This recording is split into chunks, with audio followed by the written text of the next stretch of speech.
फाल्गुन मास की शुक्ला अष्टमी तिथि से लेकर पूर्णिमा तक के समय को होलाष्टक कहा जाता है।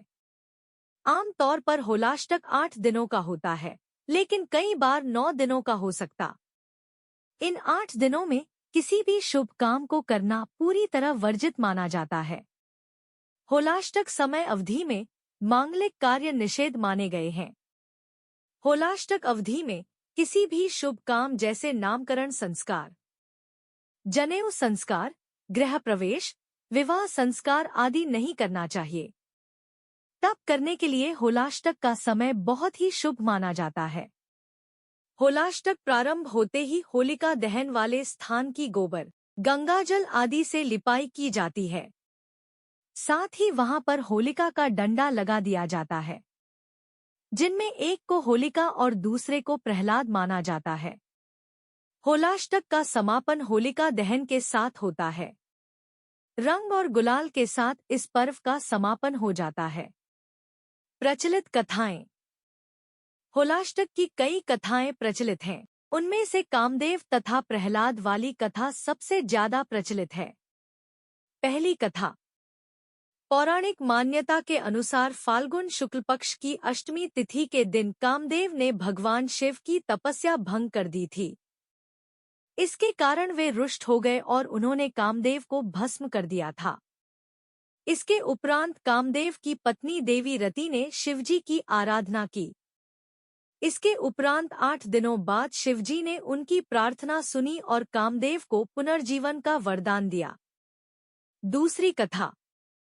भक्त प्रहलाद का जन्म राक्षस कुल में हुआ था, लेकिन वो भगवान विष्णु के अनन्य भक्त थे।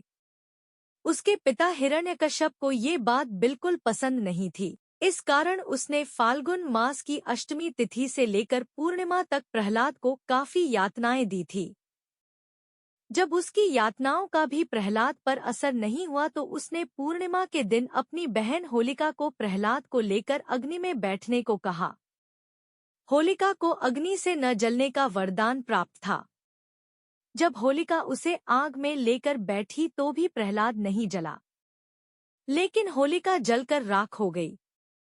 इस कारण होली से पहले के 8 दिनों को अशुभ माना जाता है और पूर्णिमा के दिन होलिका को जलाया जाता है, जो कि बुराई पर अच्छाई की जीत का प्रतीक माना जाता है। इसके उपरांत ही होली का पर्व मनाया जाता है।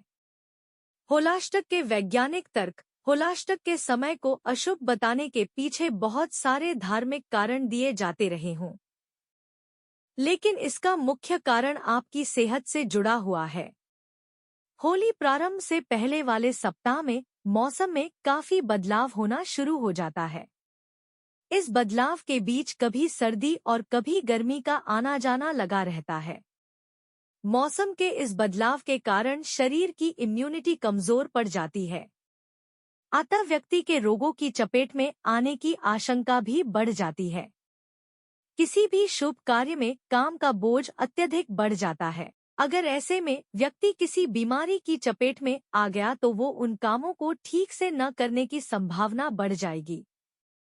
इस कारण से मौसम बदलाव के इन 8 दिनों को अशुभ बताकर किसी भी शुभ कार्य को वर्जित कर दिया गया है, ताकि लोग स्वस्थ रहें और आने वाले त्योहार को स्वस्थ एवं आनंदित रहकर मना सकें। होली के बाद मौसम बदल चुका होता है और गर्मी का असर तेजी से बढ़ने लगता है।